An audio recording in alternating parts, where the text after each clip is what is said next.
Hello കൂട്ടുകാരെ, പുതിയ വീഡിയോയിലേക്ക് എല്ലാവർക്കും സ്വാഗതം. പിള്ളേർ ട്യൂഷൻ കഴിഞ്ഞ് വന്നപ്പോൾ ഞാൻ പറഞ്ഞു വെച്ചാൽ വീട്ടിലെ സാധനങ്ങളെല്ലാം തീർന്ന ഗ്രോസറി വാങ്ങിക്കാൻ പോയാലോ എന്ന് ചോദിച്ചു. അപ്പോൾ ഞാൻ പറഞ്ഞു പോയേക്കാന്ന് പറഞ്ഞു. അപ്പോൾ തന്നെ ഇവൻ ഇവിടെ വന്നു.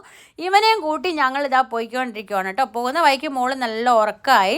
അങ്ങനെ ഞങ്ങൾ പോകുന്നത് സ്മാർട്ട് ബസാറിലേക്കാണ്. ഇവള് ഉറങ്ങുമായിരുന്നല്ലോ. അങ്ങനെ ഏറ്റി കഴിഞ്ഞപ്പോൾ ചേട്ടൻ നല്ല ചെരുപ്പൊക്കെ ഇടിച്ചു കൊടുക്കുന്നുണ്ട്. എപ്പോഴും വഴക്കാണ്, എന്നാലും ഭയങ്കര കൂട്ടാണ്. സ്മാർട്ട് ബസാറിലെത്തി. ഇത് ഞങ്ങളുടെ ടൗണിൽ നിന്ന് ഒരു 38 കിലോമീറ്റർ ഡിസ്റ്റൻസ് ഉണ്ട് കേട്ടോ. പക്ഷേ എന്തായാലും നമുക്കൊരു ഹാഫ് ആൻ അവറത്തെ ട്രാവലേ ഉള്ളൂ. എന്തായാലും ഞങ്ങൾ നല്ല റോഡായതുകൊണ്ട് അങ്ങനെ ഞങ്ങൾ ഇവിടെ എത്തിക്കഴിഞ്ഞ് കഴിഞ്ഞപ്പോൾ ഇവനുണ്ടല്ലോ ഇതിൻ്റെ അകത്തു കൂടെ കയറി ഇങ്ങനെ ഓട്ടം. പിള്ളേരിങ്ങനെയാണല്ലോ, കിട്ടിയ അവസരം പാഴാക്കത്തില്ല. ഇവളിങ്ങനെ കൊച്ചു ഉറക്കത്തിൻ്റെ ഒരു ഇതുണ്ടായതുകൊണ്ട് അത്ര വലിയ ആക്റ്റീവായിട്ടൊന്നും ഇല്ലായിരുന്നു. അവിടെ ചെല്ലുമ്പോൾ പൂജയല്ലേ ഇപ്പോൾ 9 days നവരാത്രി പൂജ ആയതുകൊണ്ട് കുറേ സ്വീറ്റ്സും കാര്യങ്ങളൊക്കെ ഇരിക്കുന്നു. അതൊക്കെ കണ്ടു കഴിഞ്ഞപ്പോൾ എനിക്കാണെങ്കിൽ കൺട്രോൾ പോയി. പക്ഷേ എന്താ ചെയ്യുക, നമ്മൾ ഡയറ്റല്ലേ, അതുകൊണ്ടെല്ലാം നമ്മൾ കണ്ണടച്ചിട്ട് പോകണം. അതേ രീതി പൂജാ സാമഗ്രികളിൽ നിന്നാണ് അവിടെ എഴുതി വെച്ചത് കന്നഡയിൽ. എന്താണെന്ന് വെച്ചാൽ പൂജകൾക്ക് വേണ്ട ഐറ്റംസുകൾ, വിളക്ക് മുതൽ സകല ദസറയ്ക്ക് വേണ്ട സകല സാധനങ്ങളും, ഈ 9 days നവരാത്രിയുടെ പൂജകൾക്ക് വേണ്ട സകല സാധനങ്ങളും, ദീപങ്ങളും മുതൽ സകലതും അവിടെ ഉണ്ടെന്നാണ് അതിൻ്റെ അകത്ത് അവിടെ കാണിക്കുന്നത്. ഇതെല്ലാ സാധനങ്ങളും എല്ലാം ഇങ്ങനെ നോക്കി ഞാൻ നേരെ മുന്നോട്ട് പോയി എനിക്ക് വേണ്ട സാധനം എടുക്കാൻ. ഇവൾക്ക് ഉറക്കം വരുന്നത് കൊണ്ട് ഇവൾ എന്തായാലും നടക്കാൻ ഇച്ചിരി മടിച്ചും കൂടെ ആയതുകൊണ്ട് വേഗം അപ്പയുടെ കയ്യിൽ കയറിയിരുന്നു.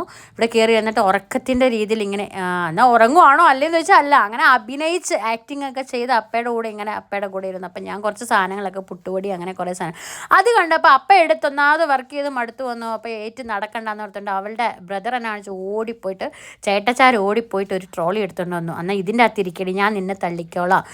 അപ്പം അപ്പ എന്തായാലും ടയേർഡല്ലേ, അങ്ങനെ അവൻ്റെ ആ ഒരു ഐഡിയ വെച്ചിട്ട് അവളെ അതിൻ്റെ അകത്ത് കയറ്റി. അങ്ങനെ ആദ്യം എടുത്ത സാധനം തിരിച്ചു കൊണ്ടുപോയി വെക്കുവാണ്. അത് കഴിഞ്ഞപ്പോൾ ഓടി വന്നിട്ട് പറഞ്ഞു ഞാൻ തള്ളിക്കോളാം പപ്പ പിടിക്കണ്ട എന്നൊക്കെ പറഞ്ഞ് അത് അവിടെ കൊണ്ടുപോയി വെച്ചിട്ട് വന്നതാ. കയറി വേഗം പിടിച്ച് ഇവൻ നേരെ കൊണ്ടുപോയി ഇരുത്തുന്നത് എവിടെയാണെന്ന് നിങ്ങൾ നോക്കൂ ഫ്രണ്ട്സ്. നേരെ കൊണ്ടുപോയി ഇരുത്തുന്നത് ചോക്ലേറ്റും ബിസ്ക്കറ്റ്സും ഇതൊക്കെ ഉള്ളിടത്താണ് കൊണ്ടുപോയി ഇരിക്കുന്നത്. പുള്ളിക്കാരത്തി ഓരോന്നോരോന്ന് കൈയിട്ട് എടുത്തിട്ട് അത് ഇത് വാങ്ങിത്താന്ന് പറയുന്നുണ്ട്. ഓൾറെഡി ചോക്ലേറ്റ്സ് ഒക്കെ കുറേ കഴിച്ചതായതുകൊണ്ട് അപ്പ പറഞ്ഞു ഇല്ല അതൊന്നും വാങ്ങിച്ചു തരില്ല. അവൾക്ക് കൈ എത്തുന്ന പറഞ്ഞാൽ ഓരോ സാധനങ്ങൾ ഇങ്ങനെ ഞാൻ അവിടെ പറക്കുന്നവർ ഇവൾ ഓരോന്നോരോന്ന് എടുക്കുന്നുണ്ട്. ഇവിടെ നല്ല ഓഫർ ഉണ്ടായിരുന്നു. ഒന്നാമത് നവരാത്രി ഫെസ്റ്റിവലിൻ്റെ കുറേ ഓഫർ ഉണ്ടായിരുന്നു. അങ്ങനെ ഞങ്ങൾ പാസ് ചെയ്ത് പോകുമ്പോൾ അത് കുഞ്ഞ് ബേബീനെ കൊണ്ട് ഒരാൾ പോകുന്നു. അവളുടെ ബേബിയുടെ ചേട്ടൻ തള്ളിക്കൊണ്ട് വന്നു. എൻ്റെ മോൻ തള്ളുന്നത് തള്ളിക്കൊണ്ട് പോവുകയാണ്. ഇവള് വലിയ പെണ്ണായതുകൊണ്ട് ഇവൾക്ക് കുറച്ച് നാണൊക്കെ വന്നു.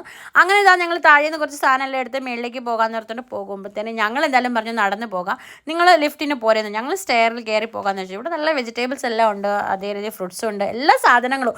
ഒന്ന് കയറി നമുക്ക് എല്ലാ സാധനവും ഒറ്റയടിക്ക് എടുത്തുകൊണ്ട് വരാം. പിന്നെ നമ്മൾ രണ്ടാമത് ഇല്ലെങ്കിൽ ഈ സാധനം കിട്ടിയില്ല ആ സാധനം കിട്ടിയില്ല. പിന്നെ സ്റ്റോക്ക് തീരുന്നത് കോമൺ ആണല്ലോ, എല്ലായിടത്തും നടക്കുന്ന സംഭവങ്ങളാണ്. എന്നാലും ഇവിടെ കൂടുതൽ ഇവരത് മെയിൻറ്റെയിൻ ചെയ്യാൻ നോക്കുന്നുണ്ട്. അങ്ങനെ ആൾക്കാർ